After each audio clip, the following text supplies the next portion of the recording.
bienvenidos al programa. Hoy día en Vida y Milagros vamos a tener a un personaje que ha estudiado mucho. Ha estudiado sociología, por supuesto teología, también estudió filosofía. Se llama Marco Antonio Arana Segarra. Fundó el partido, el movimiento, fue fundador del movimiento Tierra y Libertad, hoy es el líder del Frente Amplio, quiere ser presidente del Perú, adora las hortensias, ama la agricultura, pero por sobre todas las cosas cree en la educación. Cree que es la educación la que brinda oportunidades a las personas y él básicamente ha sido un hombre muy educado. Así que le voy a dar la bienvenida. ¿Cómo está, señora Arana? Buenas tardes, Milagros. Sí, provengo de una familia de maestros, de educadores. Además, su mamá era profesora. Mi padre. También. Y de 11 tíos, 7 profesores. De 11 tíos, 7 profesores. Así es. ¿Y usted ha sido profesor? Sí, tengo el título de pedagogía, he ejercido en el Colegio Parroquial Rural. En la universidad he sido profesor universitario también en la escuela. ¿Cuántos años ha sido profesor? En el colegio parroquial 2 años, enseñando a los jóvenes, porque además no había presupuesto para contratar profesores, así que había que también enseñar. Y luego ya cuando dejé la parroquia universitaria, fui a enseñar en la escuela de posgrado de Cajamarca, porque como había hecho mi maestría en la Católica, claro, también entonces me dijeron, oye, tienes los pergaminos para venir a enseñar, y fui a enseñar gestión de conflictos socioambientales sobre lo que yo había hecho mi tesis, y a la que he dedicado buena parte de mis estudios. Y ahora, la parte usted ha hecho maestrías en resolución de conflictos, pero para algunos usted es un hombre conflictivo. La realidad suele ser conflictiva, sobre todo cuando es una realidad injusta, cuando hay diferencias muy grandes, cuando los que deben administrar justicia no la administran oportunamente o no la administran igual para unos que para otros. Y entonces, claro, eso genera conflictividad, es decir, primero la paciencia, la súplica de la gente, por favor, resuélvanme el problema, escúchenme, por favor. Claro. Cuando eso falla, la gente protesta, se indigna. Por supuesto, se frustra. Había un titular, recuerdo, de un diario de Lima que, parafraseando a Descartes, decía una vez, protesto, luego existo, ¿no? Ahora, este programa pretende conocer a la persona detrás del personaje público, ¿no? Y yo siempre les pido a mis invitados de que podamos navegar juntos por este mar de la honestidad, de la sinceridad. Y le quiero hacer varias preguntas. La primera tiene que ver justo con esto, con este concepto del conflicto, ¿no? Del no encontrar espacios de diálogo. Siempre me acuerdo de la carta que Verónica Mendoza le escribe a usted cuando eran aliados, cuando llegan juntos al Congreso. Ella dice de que no está dispuesta a soportar sus imposiciones, la no búsqueda de consenso y que se va. Dio a entender de que usted era un hombre autoritario y quiero preguntarle por eso. ¿Usted se considera un hombre vertical, autoritario? Si no piensas como Marco Arana, mejor que estés a un extremo. Cuando he entrado a la política, más bien las personas de mi entorno, los que me conocen más, en Cajamarca, no me refiero a las camarillas, sino me refiero a la gente con la que he crecido, con la que he trabajado o incluso he estudiado, en fin, o hasta familiares. Y mi característica precisamente no es ser autoritario, y lo quiero decir con absoluta honestidad. Más bien piensan que uno es bobo, ¿no? Y me dicen, que ya vienes con tus cosas de cura, ¿no? ¿Cuántas veces, incluso en términos comunicacionales, me han dicho, Marco, cuando tú hablas, ¿no? Pareces un profesor, pareces un cura, coge el estilo de los políticos, ¿no? Y le digo, oigan, uno puede estar enojado cuando tiene razón para indignarse. Correcto. Pero la política no es el grito, más bien debiera ser la pedagogía. Y yo soy educador. Entonces, las razones por las cuales se ha buscado, digamos, construir esa imagen es para justificar las actitudes más bien de darte un portazo, de aprovecharse eventualmente del trabajo que uno con mucho esfuerzo hace y no solo yo. Y entonces se ha necesitado construir esta imagen, claro, como ha pasado con los conflictos mineros, ¿no? O sea, Marco Arana nunca habla, él conflictúa. Sí. Oigan, yo me he sentado a han dicho que es conversar. antiminero. Claro, me he sentado a conversar con gerentes de empresas mineras, de las grandes, no solo acá. Hasta con Roque Benavides varias veces, aun cuando a veces me ha negado la mano. ¿Roque Benavides le ha negado? Sí, claro, la mano? en el acuerdo nacional, el Shelge me daba la mano, pero él no. ¿Quién es el diablo, usted o Roque? No, yo creo que el diablo es un personaje, digamos, tan siniestro y que aterroriza a muchos, que esa imagen debe estar muy circunscrita a circunstancias muy especiales. Porque a usted le han dicho el diablo Arana. Sí, claro, fue un operativo de espionaje pagado, donde una empresa de seguridad dirigida desde Lima, vinculada a Securitas, ¿no? Force entonces, ahora Securitas. Seguía todos sus pasos. A mí, a mi familia, a mi madre, a mis hermanos, a la doctora Mirta, que ahora es congresista, a mis 2 compañeros párrocos, a mis hermanos. O sea, hay miles de páginas, sin exagerar, Milagros, que yo cuando las vi en la fiscalía, 2 años de seguimiento, mi teléfono celular, el de la parroquia, las casas de mi madre. Y tenía el apelativo, el diablo Arana, ¿no? Sí, claro, y a la parroquia donde estábamos alojados le llamaban el infierno. Pero eso fue en realidad un diseño no solo de inteligencia, como le llamaban operativo de vigilancia y seguimiento, sino fue estas maneras macabras hechas ya con un fin. O sea, no era solo saber qué hago, sino qué daño provocan.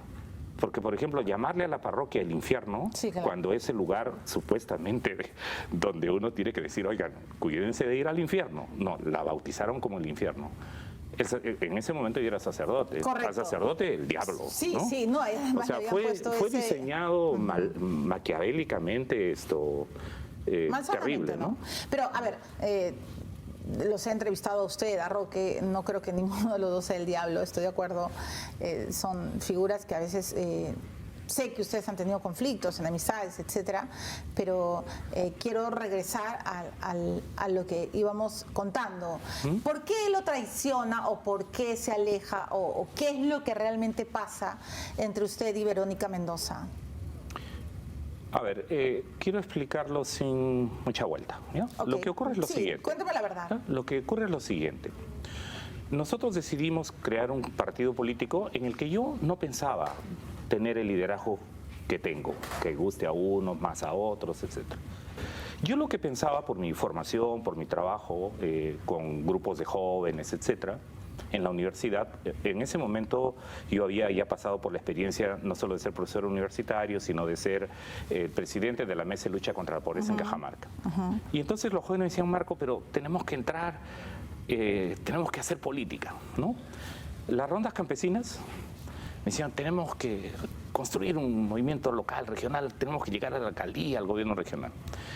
Y yo siempre, algunos partidos políticos venían y me invitaban. Yo decía, no, esto no es lo mío, ¿de acuerdo? Pero cuando decidimos crear un partido político, yo sigo pensando que debe ser un proyecto de largo plazo. Entonces, nosotros nos opusimos a Humala. Dijimos claramente, ese señor ha violado derechos humanos en Madre Mía. No sabíamos lo de Odebrecht en ese momento, porque todavía él iba a comenzar a gobernar. Nos cayó la pesadilla, ¿no? O sea, gente de izquierda, analistas, que dividíamos la izquierda, que le hacíamos el juego al fujimorismo, que éramos los tontos útiles, etcétera, etcétera. Nos demolieron. Sí, pero usted fue consecuente. Así es. Es más, no voté por ese señor. Sí, me acuerdo que lo dijo. Entonces, ¿qué pasó? Verónica Mendoza llega... ¿Hoy día usted piensa que Ollanta sí violó derechos en Madre Mía? Y por que supuesto, está investigado por ese tema. Investigado es un decir, nunca lo terminaron de investigar bien. Acuérdense que hay audios encarpetados, pero... Así es, y testigos que cambiaron y alguno que desapareció. O sea, eso fue nefasto, ¿no? Verónica aparece allí, ¿no? Yo me entero en Cusco, justamente estábamos en Cusco y me dicen, oye, hay una joven cusqueña que ha venido, que parece interesante, ¿no? A alguna gente le entusiasmaba Humala, ciertamente, y yo me enteré de ella cuando era congresista, ¿no? Pero luego ustedes, digamos, para acortar esos detalles, luego ustedes se juntan, forman un movimiento que casi pasa a segunda vuelta, o sea, estuvieron peleando con Barnechea, ¿no es cierto? Pasa finalmente Pedro Pablo Kuczynski, pero un poco más y se meten en la segunda vuelta por el arrastre de Verónica. Usted renuncia a su candidatura presidencial, hay una interna, pero usted dice, ok, ha ganado Verónica, vamos, o sea, digamos, su ego, porque podría haber dicho, este es mi partido, ¿no? Además dijeron todos que yo iba a hacer eso.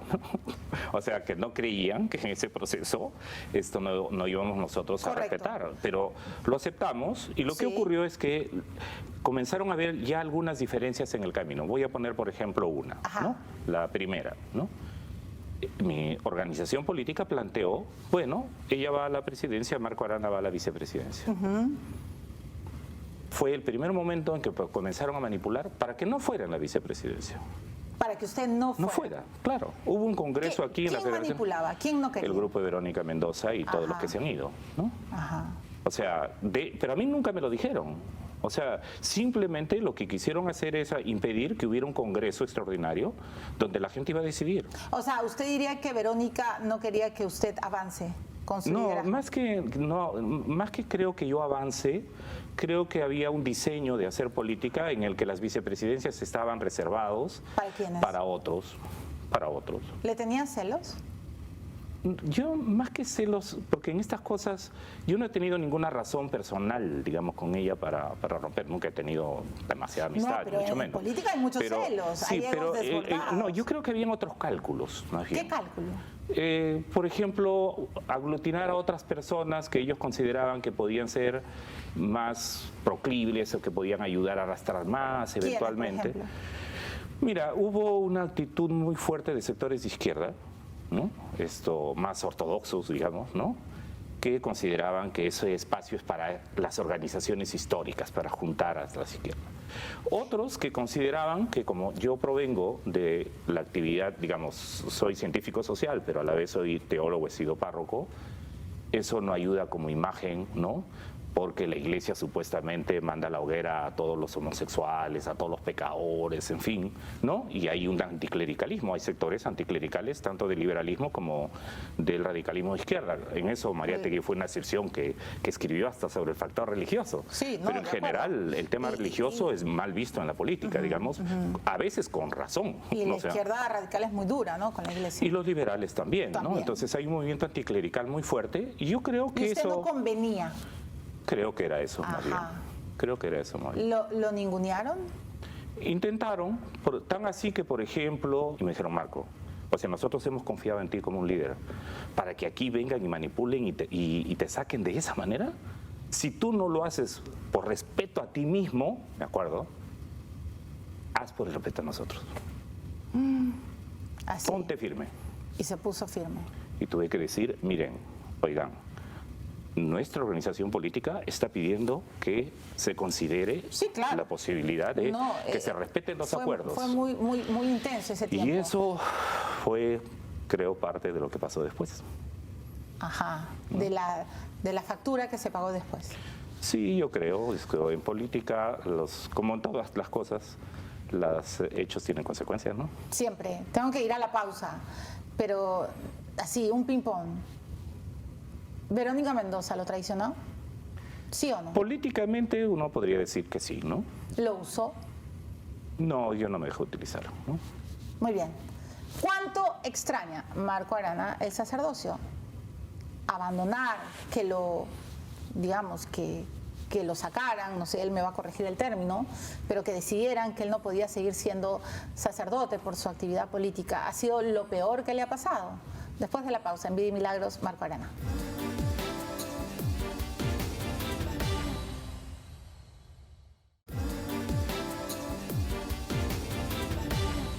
Casi 20 años Marco Arana fue sacerdote, fue párroco, fue profesor, es más, viajó a Europa para hacer sus estudios, ¿no es cierto?, su especialización, estudió teología en la Universidad Gregoriana de Roma, se graduó con honores.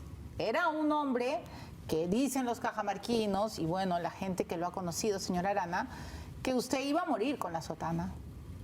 Y de pronto fue separado por su actividad política, ¿no es cierto? ¿Cuánto costó eso en su vida? Lo digo de manera inversa, ¿ya? El ser político no es mi época más feliz, ¿sí? Mi época más feliz fue cuando fui sacerdote. Bueno, aparte de mi infancia, ciertamente, ¿no? Donde uno no tiene las complicaciones de la vida, ¿no? Pero esos 20 años como sacerdote fueron sus años más felices. Sí, sobre todo los primeros, ¿no? O sea, yo me había formado, había tenido premio de excelencia en mi colegio, el de la universidad, en fin, en el seminario también destaqué. Y yo pensé que debería quedarme unos 5 a 10 años en el mundo rural. Además, mi especialidad en Cajamarca había sido Sociología del Desarrollo Rural.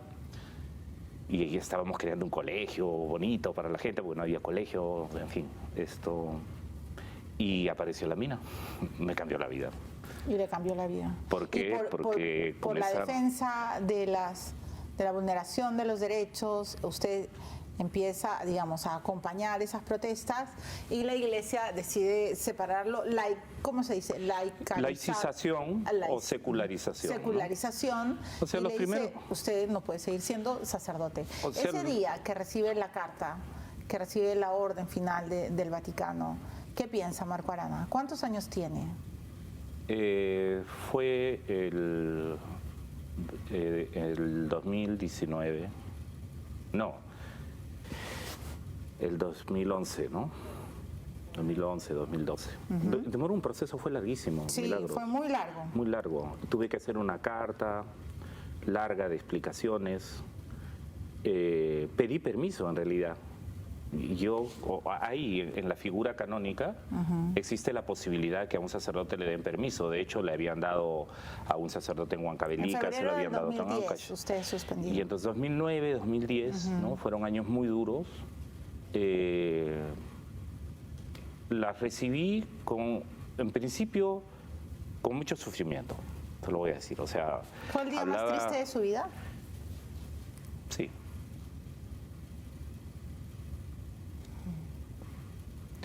¿Qué le dijo a Dios? Que haré los caminos que Él tenga dispuestos para mí. Se sintió... Se hará lo que Él quiera. Su voluntad siempre es divina y santa, pero uno es humano. Y entonces hace su camino, ¿no? Fue muy doloroso también para mi familia. Por supuesto. ¿No? Mis amigos. Usted tenía casi 20 años como sacerdote. Sí, pero por otro lado había mucha paz, ¿sabes? Sí. ¿En qué sentido? Pero no se vayan. No se sentía vaya que había traicionado nada. Yo sé que no lo ha traicionado. Cuando mataron a Jesús, una de sus palabras que a veces quizás hasta son incomprendidas fue cuando él dice: Dios mío, ¿por qué me has abandonado? ¿No? ¿Sintió que Dios lo había abandonado cuando lo separan de la Iglesia? Sentí mucha soledad, efectivamente.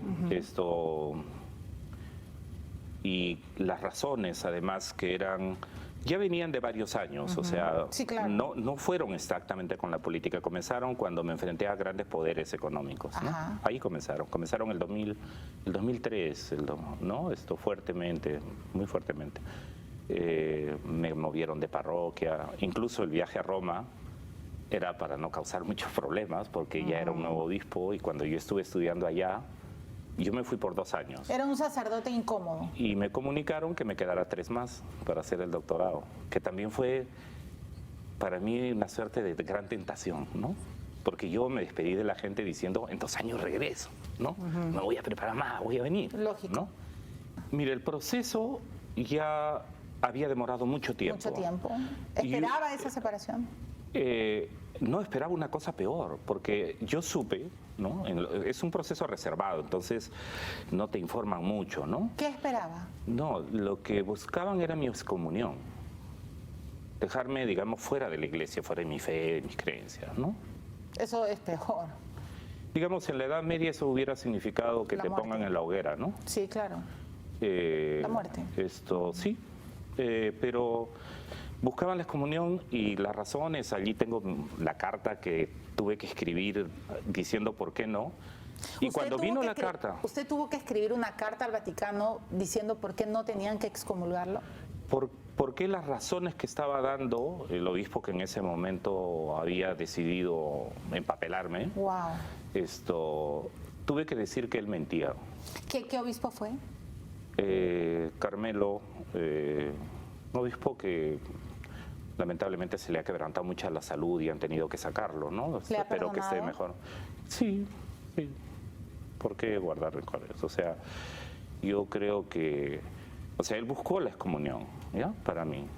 Y era la parte más dolorosa, digamos, aunque para muchos dirían, oye, pero la iglesia, ¿qué significa? Para quienes creemos, para quienes hemos estudiado, bueno, 6, 7 años, ir a Roma, esto, también muchos sacrificios, o sea, Sí. en el sentido de O sea, que... digamos, para uno que ha sido cura, que te excomulguen es que te maten en vida, Sí. es que te manden a la hoguera, es que te digan que te desprecien. Entonces hubo un momento de dolor y un momento de alegría. Tuve mi Viernes Santo y tuve mi domingo de Pascua, ¿ya? De resurrección.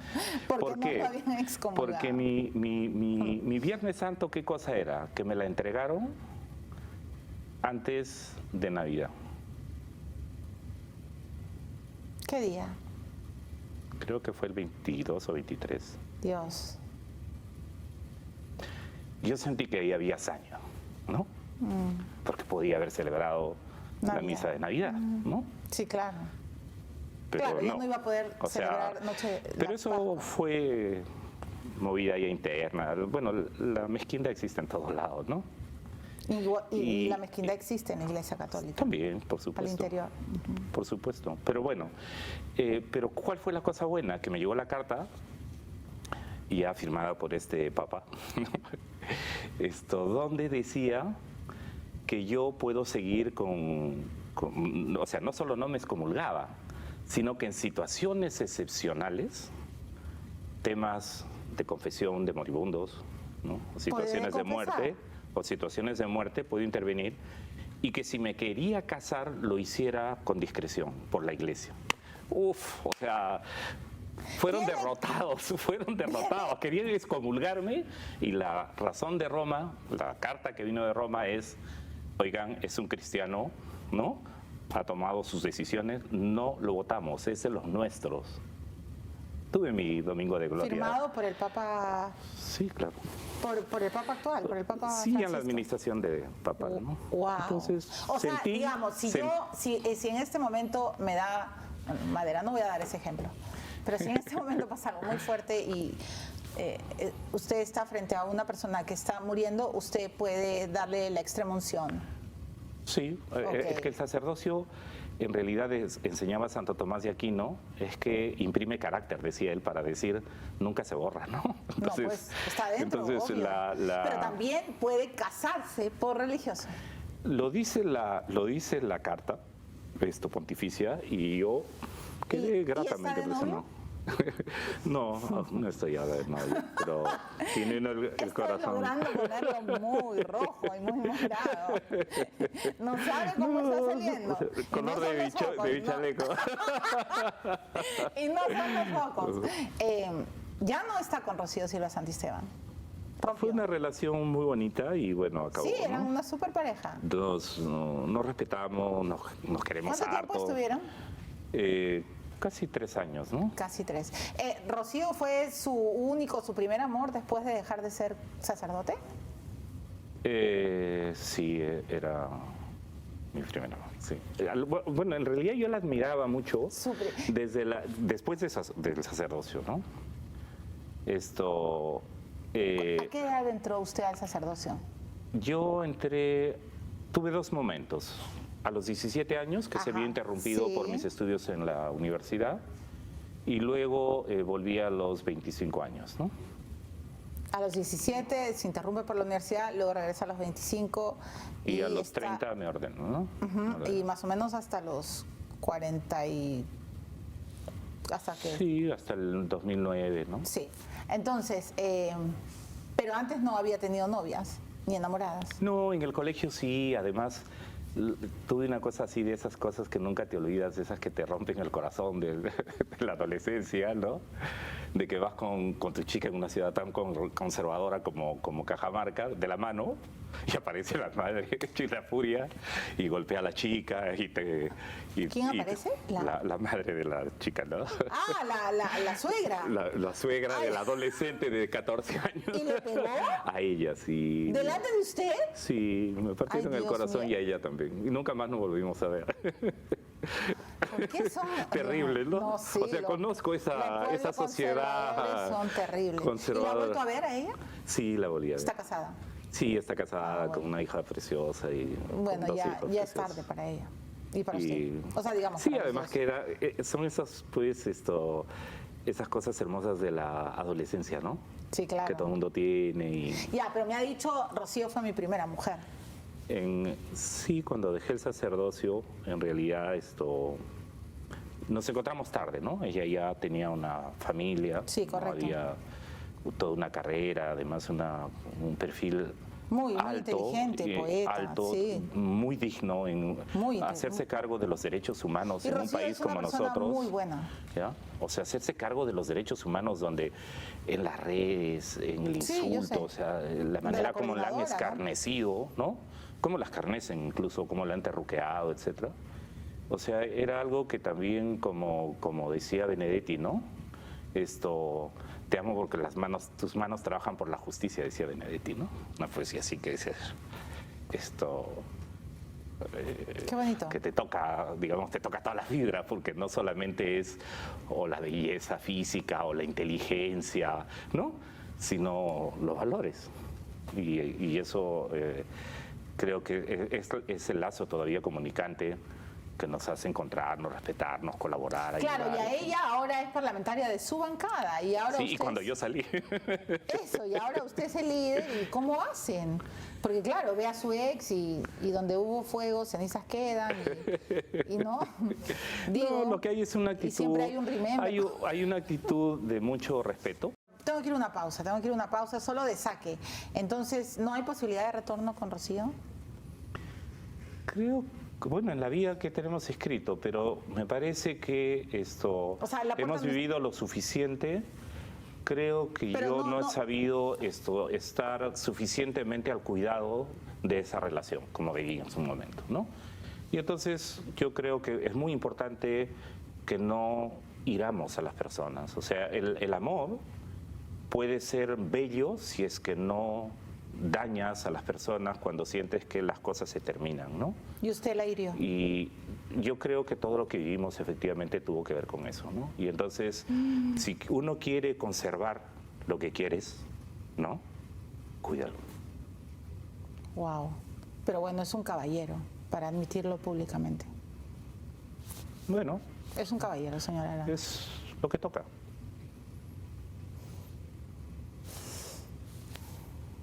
Quizá de repente, uno nunca sabe, ¿no? Quizá Rocío ve esta entrevista y dice, le voy a dar una segunda oportunidad. Yo creo que en los temas, el amor tiene que marchar juntos con el respeto. Ella viene del movimiento de derechos humanos, yo igualmente vengo del movimiento de derechos humanos. Pero los dos se respetan. Y no, además, yo siento no solo respeto, sino admiración y cariño, ¿no? Ya, le voy a voltear la pregunta a costa de que se ponga rojo. Si hoy, si digamos, se pudiera instalar, no sé, yo no sé lo que ha pasado, usted me está dando algunos vestigios, pero si se instalara el perdón, la reconciliación, si hoy día usted estaría con Rocío Santisteban después de una tremenda y efusiva y apasionada reconciliación. Tiene además el permiso del Papa para casarse por religioso y no en nombre del Padre. ¿Usted se casa con Rocío? Me estás haciendo una pregunta de confesionario y acuérdate que las preguntas de confesionario tienen discreción absoluta. Qué buena. Inviolabilidad. Qué buena, Inviolabilidad claro. confesional. Bueno, no se preocupe que le estoy confesando. Y nadie se está enterando, nadie. Entonces se casa, ¿no? No, pero nos hemos perdonado, Milagros, Ajá. ¿ya? Pero creo que hemos tomado caminos, distintos, ¿no? Ok. Y valoramos y creemos Entiendo. y buscamos que sean lo mejor para nosotros. Sí, porque además cuando ha habido cariño sincero uno le desea lo mejor, así la relación haya Y terminado. hay que De eso se trata. apoyarse, creo, siempre, Correcto, ¿no? entiendo. Entonces, puedo decir, al irme a la pausa, que el corazón de Marco Arana está libre y dispuesto a recibir un amor que lo lleve al altar. Me vas a meter en apuros. Está libre, señores. A buen entendedor, pocas palabras, y de verdad está morado. Ya regresamos. No, rojo. No, ahora está morado. Regresamos, estamos en Vida y Milagros conversando con Marco Arana, el líder del Frente Amplio. Ya venimos.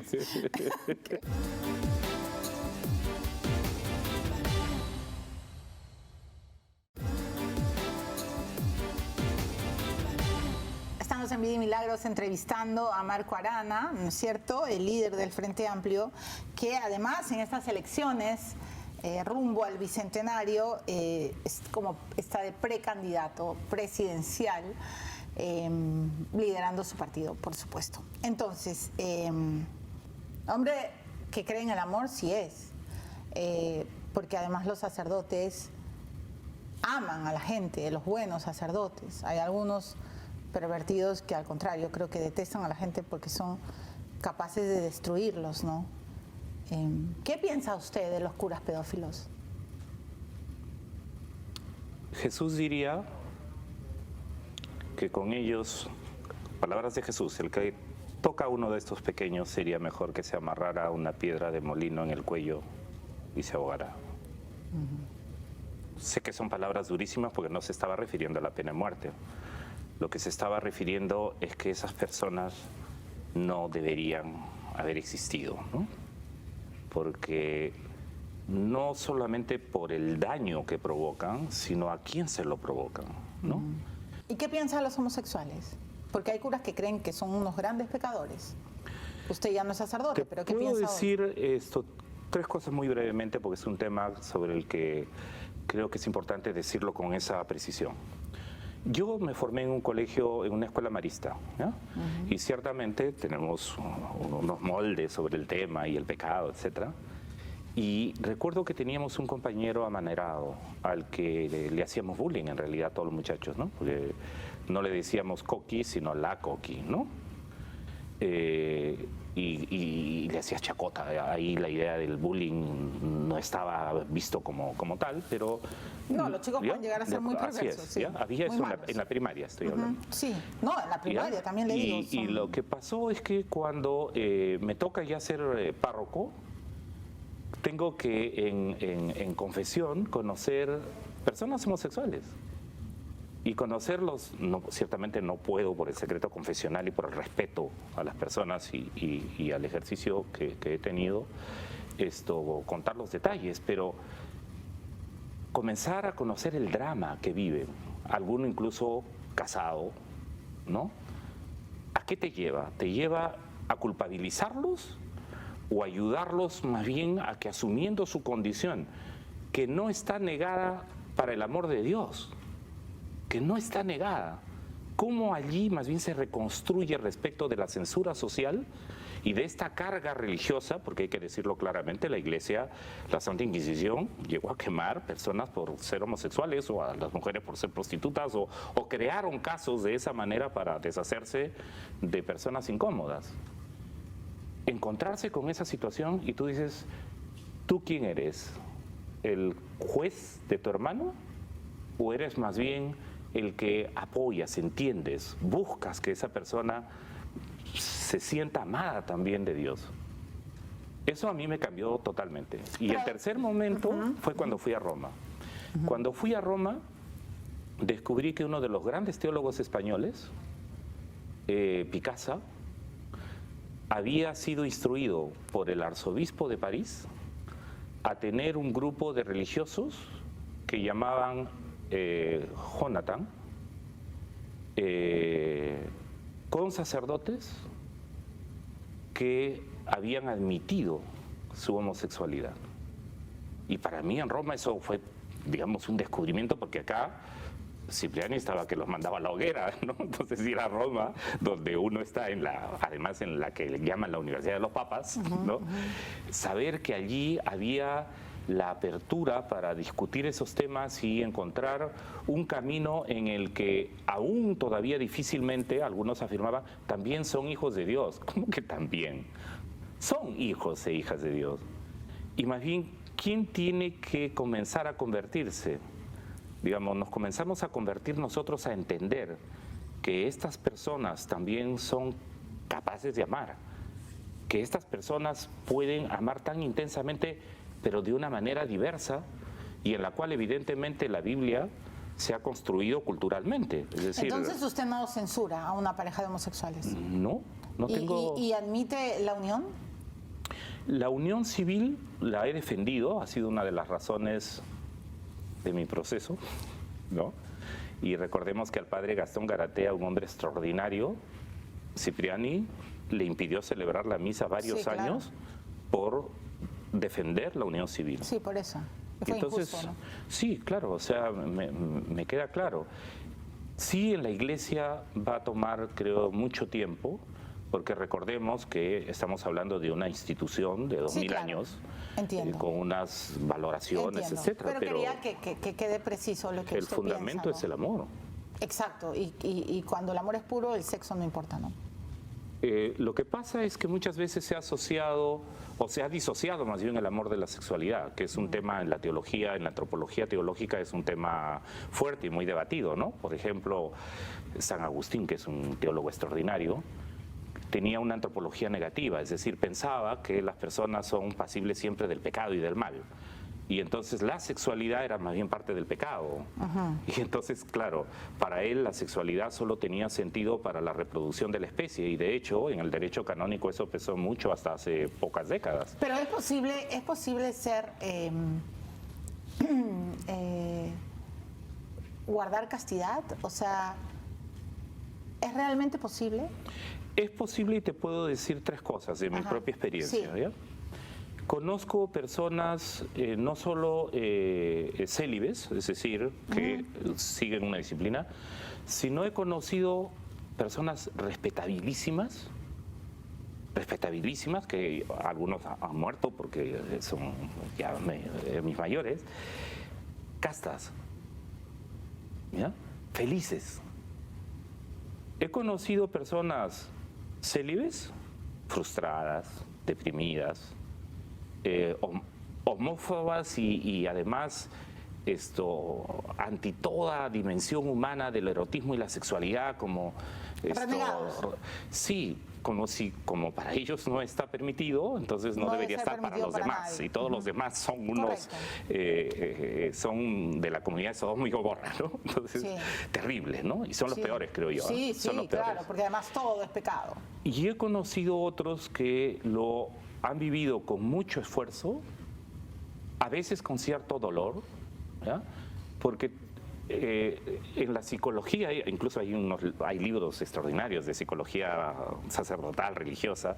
Hay un libro de psicoanálisis de los clérigos, un mamotreto así, escrito por un psicoanalista teólogo alemán, que explica cómo la soledad, ¿no?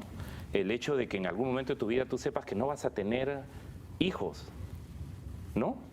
Y genera un espacio de soledad muy grande que si no lo sabes vivir, te angustia, te deprime o te vuelve un renegado, ¿no? O más que como alguna vez nosotros bromeábamos con algunos de mis colegas, oye, este no es célibe, este es un solterón que se ha metido en una sotana, ¿no? Porque es un renegado. Y esa es una gran diferencia, por supuesto. Y prefiere sustituir eso con un canario, con una plata. Entonces, ¿en algún momento su celibato fue vivido con dolor?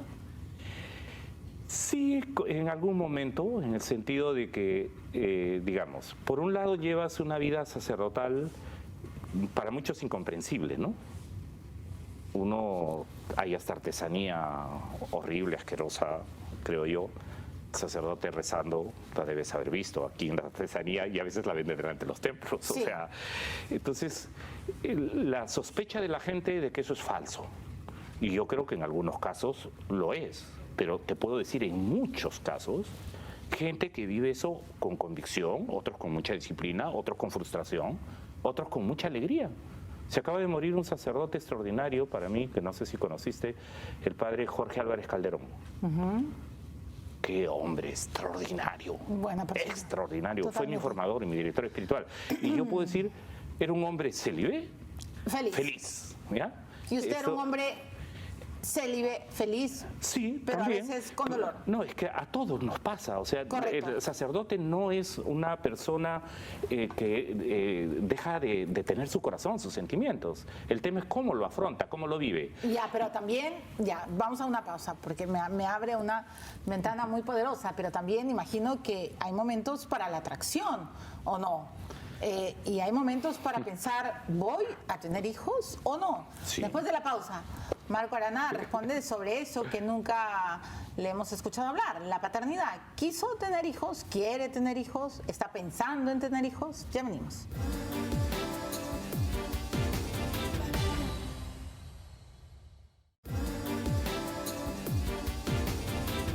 Estamos en el último tramo de Vida y Milagros con Marco Arana, ¿no es cierto? Nos ha contado, estamos tocando temas tabúes, pero creo que es bueno escuchar a un hombre que además ha pasado por todas esas experiencias.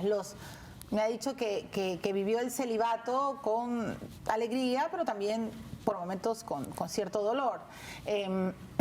¿Extraña no haber sido padre? O sea, ¿le hubiera gustado tener hijos? ¿Quiere tener hijos? Te puedo decir de esta manera, ¿no? Porque tengo sobrinos, ahora ya sobrinos nietos incluso. Esa sensación de una manito, de un resuello, ¿no? Un cuerpecito que tiene todo lo que uno tiene, pero lo tiene pequeñito y que va a ser probablemente más grande que tú. Es una maravilla de la vida que un célibe, ¿no? O que alguien que decidió no porque sea religioso. Hay personas en la ciencia que no pueden, que no pueden o que no han querido, digamos, correcto, ¿no? Yo creo que es algo extraordinario en el que uno siente que hay una suerte de déficit en tu humanidad. Estoy diciendo una palabra muy dura, ¿no? ¿Ya? Y que te preguntas, por ejemplo, en estos tiempos de pandemia, donde tú además sabes que si no tienes a lo mejor alguien a tu lado, esto no solo sobrevendrá la muerte, sino tal vez el drama más duro, que sepas que vas solo a tu muerte, ¿no? ¿Ha estado solo en esta pandemia? Con mi familia, acompañado, etcétera, pero he visto pues a las personas, por ejemplo, ahora tengo amigos sacerdotes, ¿ya? A los que les ha dado el COVID. Hablaba con uno antes de ayer y me decía, Marco, yo que creía que podía sostener a todo mundo, solo me he sentido sostenido por la mano de Dios, porque no me podía ver mi familia. Yo que ando con todos, claro, estaba solo, ¿no? Entonces, ese tema sin duda genera además, está muy estudiado, ¿no? En una época de la vida sacerdotal se le conoce como la crisis de la vida sacerdotal, que son básicamente los años 40, ¿no? Imagino. Y los 50 también. Pero hoy, ¿cuántos años tienes? 57. Pensé que ya había cumplido 57. No, 57. Ya. 57 tengo. No se baje, no me baje, Marco Arana, no se baje. Estamos en la etapa de los 50 en que nos empezamos a bajar. Cumplo 58 y además en el Señor de los Milagros. Correcto, en el mes del Señor de los Milagros. Correcto, 58. Porque acá lo tengo recontrafijado. Usted ha nacido el 20 de octubre. Sí. Va a cumplir 58. Sí. ¿Quiere tener hijos? Creo que ya pasó la posibilidad de tenerlos. O sea, no sería un papá viejo. No, lo que yo siento, Milagros, es parte de la paternidad, no es solamente que tú te sientas bien, sino que a quien acompañas lo veas crecer y le des Correcto. todas las oportunidades, Correcto. ¿no? Entonces, si tienes casi 60 años, para comenzar la diferencia, a menos que uno lo quiera hacer con métodos asistidos, en fin, pero la diferencia entre incluso establecer una pareja, ¿no? Porque no es solo que eres padre, tienes que ser padre y madre, y la madre tiene que ser madre y padre. Claro, o sea, usted quiere tener, si tuviera hijos, en familia, me queda claro. Así es, ¿no? Y usted no consigue enamorarse de una chica de 20 o de 30. ¿Eso estoy entendiendo? Estoy pensando, uno, en esos términos, por hacer una familia, ¿no? Correcto, ok. Entonces, es verdad que esa sensación forma parte de la crisis y del misterio y también de la gracia que tiene que vivir un sacerdote, o sea, y de su sufrimiento y de sus alegrías. Ahora, preguntabas antes sobre el tema de y bueno, y uno siente algo. Te voy a contar una anécdota que si creo que vale. Atracción siendo sacerdote. Yo te voy a contar una anécdota que no voy a dejar de contarla, porque además el amigo sacerdote que actúa en esa anécdota está pasando un momento muy duro y hay que rezar por él. Está en un hospital, ¿no? Con tema de COVID. Había una reunión en el Consejo Pastoral, ¿no? Porque hay una parroquia en mi ciudad, en la ciudad de Cajamarca, donde el párroco votaba a las novias que llegaban con sus trajes de novia con escotes, ¿no? Y, señor, no puede entrar, o póngale su saco. Entonces imagínate la novia preciosa que se había arreglado y de pronto no la casa sino se pone el saco porque tenía la espalda descubierta. Entonces ya, y claro, y esta era la casa de Dios, y entonces ¿no? Y los que ya no tienen, y las señoras probablemente que ya no tienen esos atributos se van a escandalizar, ¿no? En fin. Entonces, hubo un grupo, nosotros hemos sido del tipo de sacerdotes que teníamos nuestra parroquia con consejos parroquiales, ¿ya? Otra razón por la que a veces... Sí, claro, porque otra de las cosas que dicen que somos autoritarios. Rojo, pues, claro. Nosotros con la gente, ¿ya? La tesorería lo llevaba la gente, la secretaría la gente. Usted Nosotros... era el cura rojo. Mira, hasta su cura del pueblo, cura del pueblo. Hasta su chaleco. De hecho, me han hecho pasar apuros en tu producción porque me decían fotos de cura. Y yo tengo muchas fotos de cura, pero con poncho, con sombrero, esto con la gente, claro. También, nunca usé sotana, ¿no? Nunca. Y Cleringman, cuando tuve que ver al Papa Juan Pablo II, y cuando tuve una reunión especial que vino el nuncio acá, que nos pidieron y nos exigieron, pero siempre vestido como cristiano pueblo. Yo sé, pero la anécdota a la que voy... Vamos a los escotes. A la anécdota que voy es que hacen una reunión y entonces mi compañero me dice, Marco, ¿puedes venirte a la reunión? Me dice, porque están que friegan, porque quieren acá que también pongamos las mismas normas de la parroquia tal. Y vente, me dice, porque están bien duros conmigo, ¿no? Y claro, me dice, van a... La parroquia la van a convertir en un lugar de juicio y de descalificación de las novias, ¿no? Bueno, ya vamos a la reunión. Y eran unas señoras un poco mayores, gente buena, con buena formación, muy cristiana. Y uno de ellas dice, padre, ¿por qué cómo es posible? Faltan el respeto, mire las imágenes, y está en la casa de Dios, y además dan mal ejemplo, y no sé qué cosa. Y entonces el párroco, que era un chiclayano, que tú sabes que los chiclayanos son de la ciudad de la amistad, y sí, yo sé, y además muy alegre. Y entonces, ¿qué dice? Oye, ya pues señoras, le dijo, ¿no? O hermanas, creo, dijo, ya pues hermanas. Si no nos dejan tocar, por lo menos déjennos ver. Y se quedaron heladas. Y se acabó la reunión. Se acabó la reunión. Ya, pero me queda claro, sí se han sentido atraídos. Ok, me queda clarísimo. Y ahora tengo que terminar el programa, pero tengo que hacer la pregunta de rigor. ¿Cuál ha sido el milagro de su vida? Tener a mi madre viva. Hasta ahora. Pasó un cuadro de salud y tenerla trabajando, educando niños. ¿Cuántos años tiene? 84. Wow. El mayor regalo. ¿Qué le ha enseñado a su mamá? 1, honestidad. 2, corazón abierto al sufrimiento de la gente. Mi madre ha sido sindicalista. Mi madre me ha acompañado en todas estas jornadas cuando me torturaron y me apresaron y me golpearon. Estuvo ahí, ¿no? Junto a mis hermanos, y ella ha sido siempre la que nos ha alentado y nos ha dado un sentido de fe que en la adversidad, siempre dice mi madre 2 enseñanzas que nunca olvido. 1, Dios sabe sacar cosas buenas de las malas. Y entonces pasan muchas cosas malas en la vida. Y tú dices, es para que aprendas. Algo vas a salir de aquí, algo te va a enseñar. De esto puede salir algo mejor. Entonces no hay lugar para el desánimo, no hay lugar para la traición, no hay lugar para el resentimiento, y es más, me atrevo a decir, para el odio. Porque tengo enemigos, o sea que muchos me consideran enemigos, pero mi actitud frente a eso, Dios sabe sacar cosas buenas de malas, ¿no? Es una enseñanza de Santo Tomás. Y la otra cosa que siempre ha dicho y que creo que me ha dado mucho sentido de humanidad, Dios escribe derecho con líneas torcidas. Nosotros somos las líneas torcidas. La suya siempre es derecha. Gracias, señora Arana, por estar hoy día en el programa. Gracias. Bueno, tengo que terminar. Me voy a quedar con la lección de la mamá, que además es una lección de Santo Tomás. De las cosas malas también se pueden sacar cosas buenas. Que estén bien. Nos volvemos a encontrar en el próximo capítulo de Vida y Milagros.